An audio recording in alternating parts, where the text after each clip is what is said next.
Okay. For some reason, I'm going to have 2 recordings for y'all today, and I apologize. I don't know why. Oh my gosh, Alex. Somewhere else. First thing we're going to do, the most obvious, does anybody have any ideas, the most obvious? Plug in the limit. So well, just stop. Substitution. There you go. Good job. How'd you know? Because we've done it earlier. Always try substitution.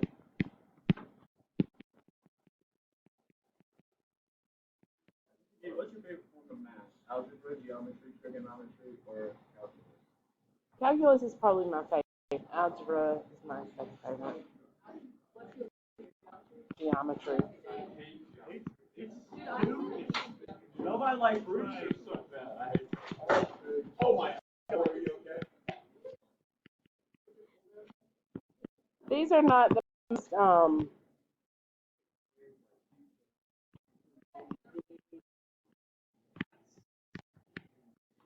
I just do is you plug in for substitution to remember things that can't occur. Like we can't have a negative under a radical, we can't divide by 0, things like that we can't do. It's important that we use the limits as we approach. So substitution wouldn't work for ones like that. Like 1 over x, substitution's not going to work for that. Okay.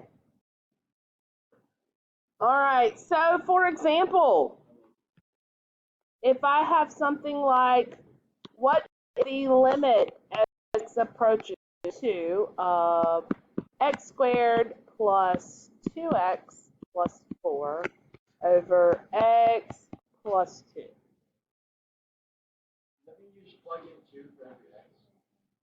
So that means yes. The first thing I'm going to do is I'm going to try substitution, and I'm going to see if it works. If you end up in a scenario like you have a 0 in a denominator, or you have, right.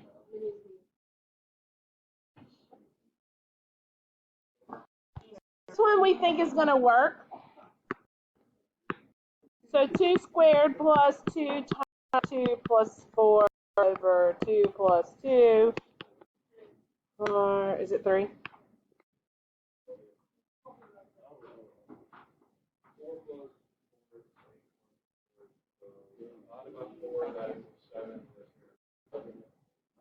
Okay. What would not work there? What would substitution not work there? For what value? -2. If I asked you what's the limit as x approaches -2, you could not use substitution there because I would end up with 0 in the bottom. That's right. That's right. We're going to talk about it. Happy birthday. Your ice is really cool. Like a big one, like a commercial one?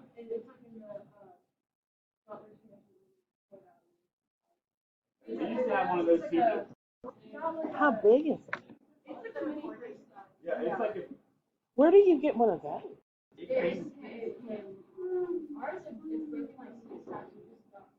Okay, that's what I need. Yeah, those are good. Does it make the pellet ice? No. That ice, the one you're drinking, tastes significantly. And like I like it. Ice, and like that ice is so. Sorry, Ren's getting frustrated. Here we go. If I cannot use substitution, try using the properties. Sheesh. For example, that.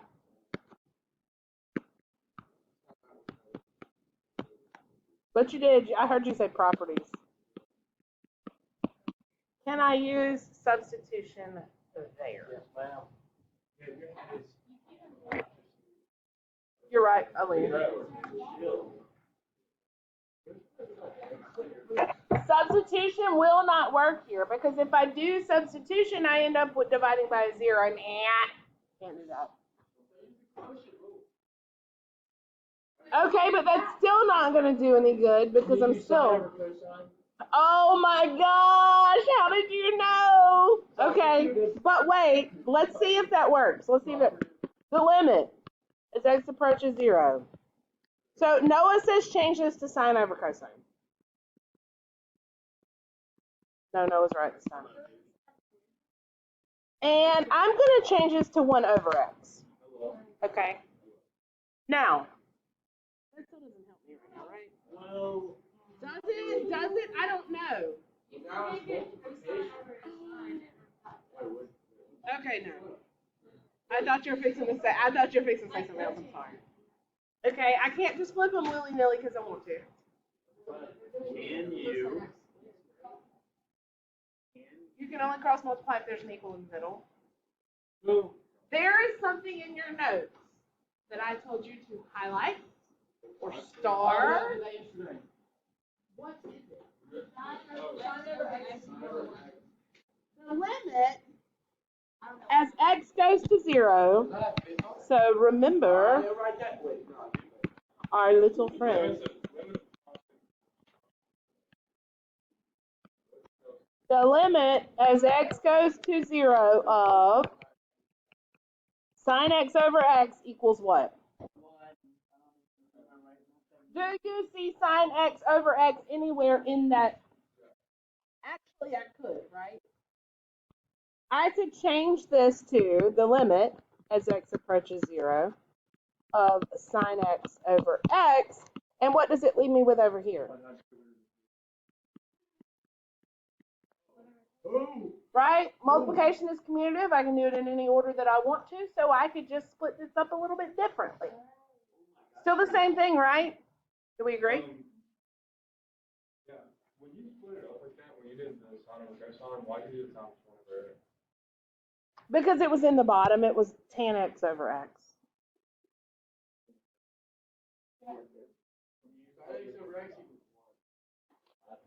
So by the product property, I can say the limit as x approaches 0. I'm going to take separate steps here, just so if you go back and look at that. Now let's evaluate each individual limit. The limit as x goes to 0 of sine x over x is our friend that we know, 1 times, what is the limit? Now I can use substitution here, right? Maybe, what's the cosine of 0? 1. 1 divided by 1 is, so here I subbed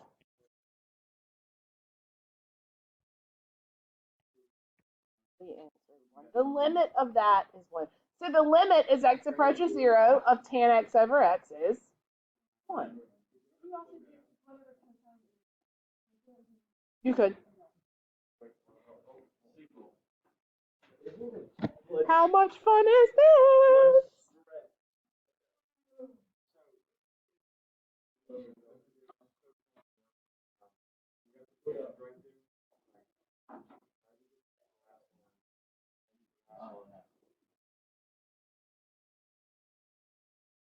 One times 1? Sine x over x times.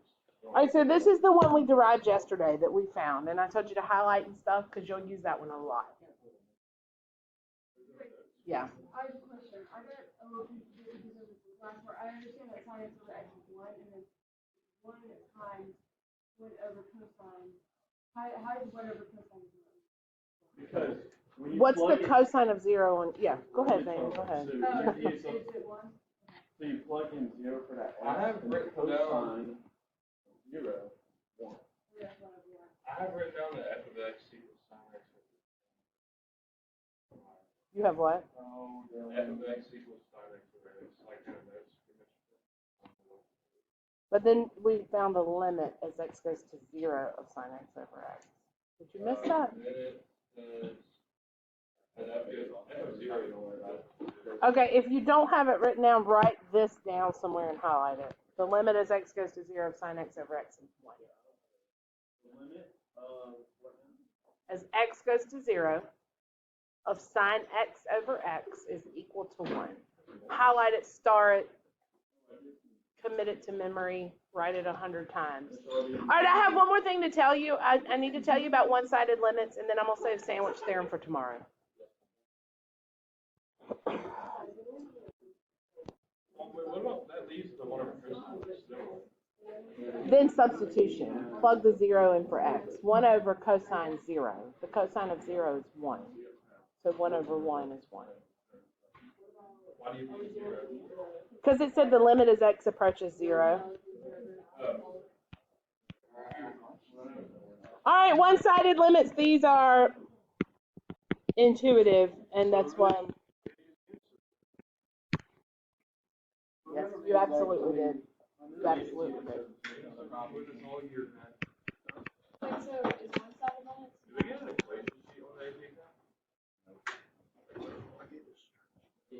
No.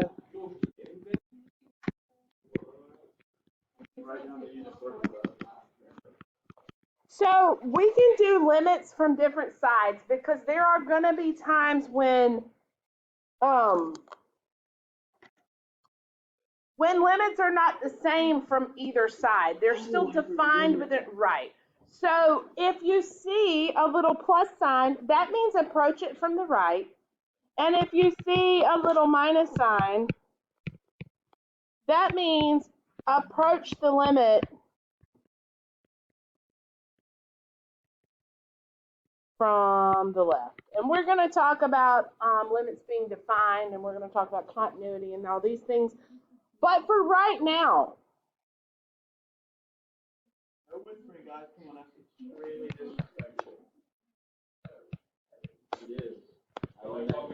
again, star this in your notes. Guys, this is very, very important. In order for a limit to exist, this is a guaranteed multiple choice question at some point, somewhere, in some form. Yeah. In order for a limit to exist, The limit from the right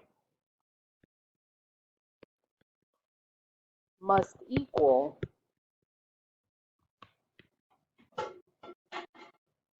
the limit from the left. Okay. If on the charts and the homework, they have to be like right, so you can have a limit from the right and you can have a limit from the left, but if they're not the same value, then the limit itself does not exist at that point. Okay, but the left-hand limit does and the right-hand limit does, but the limit itself does not. Okay, so that has to happen. So let me show you a couple examples and I'll be done. These are the most confusing for students. So y'all got this? Can I scroll? Okay. At least hurry. Work on that, it's fun.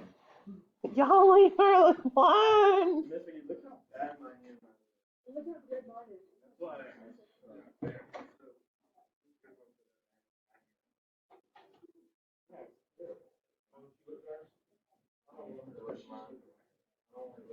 mine's like unlucky. My paper was like a page and a quarter. Mine was 2.5 pages. Mine was 3 paragraphs long. Hello, everybody. Man, for some Hello reason, from the other my side. essay was 3 paragraphs long. It's not great. Good? All right.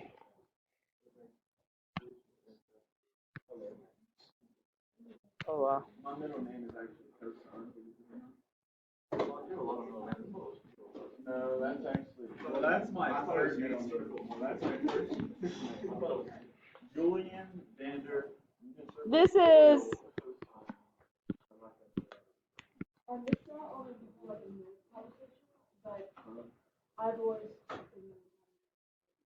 Mine are definitely better than yours. function or not? Is this an example? Yes, it's a function. It is a function. Yes, because it the is a limit- function. It passes the vertical. It passes the vertical line But test. if that was inclusive. that would Inclusive, not- exclusive, that's exactly right. If that bubble was filled in, this would not be a limit and this would not work. Okay? All right. If you run a vertical line and it intersects the graph more than one place, then it's not a function. All right. What is the limit as x approaches 2 from the left of f of x?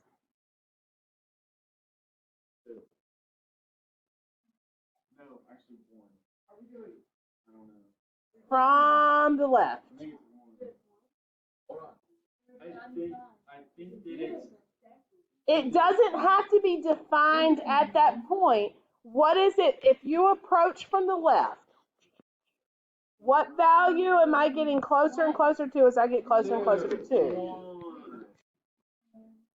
One. Wait, no. Allison. I'm asking a question. We're talking about why, right? Right. Okay. That's Done. why. I thought it was a statement. Alright, No. how do you know that? Okay. This tells me, look at the left side. Approach 2 from the left side. So start from the left side of 2 and go towards 2. What am I getting closer to? The closer and closer I get to 2 on X, what is Y getting closer and closer? You're getting to 1. Okay. So what is the limit as X approaches 2 from the right? It's 2. Okay. What is the limit as X approaches 2? Well, it would probably be like higher. There is no limit. There is no limit. It doesn't exist. DNA. Why does it not exist? They're not the same. Right. They have to be the same. Hold on though, because let me ask you this. Right. So the limit of the whole thing is not. The function of 2 is 2. I know that because it's solid at that point. Now look, if you had just plugged in, you would get 2. There is a value there. But it's not the same from the left and the right, so the limit itself does not exist there. But the function is defined there. And that's very important for you to realize.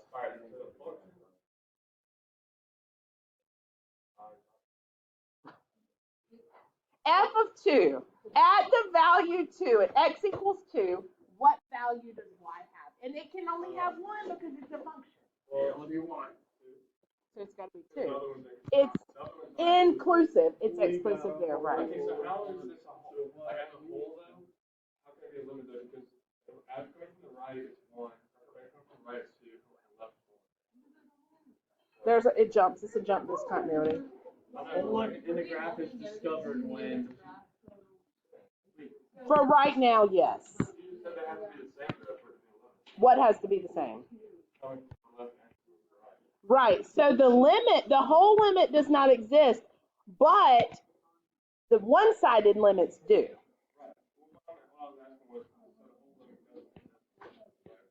Right.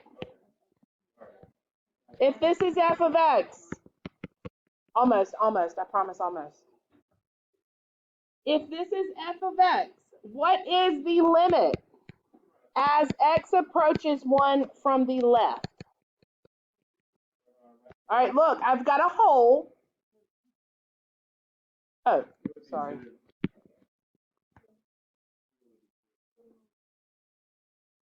Right?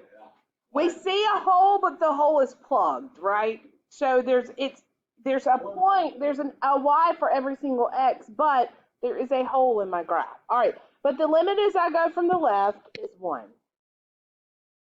How about the limit as I come from the right? I mean 2, I'm sorry. Sorry.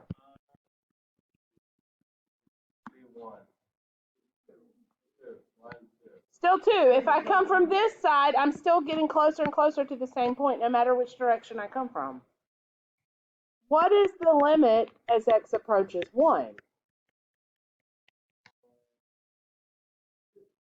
It's still 2. So that would mean that anytime basically. Why is it?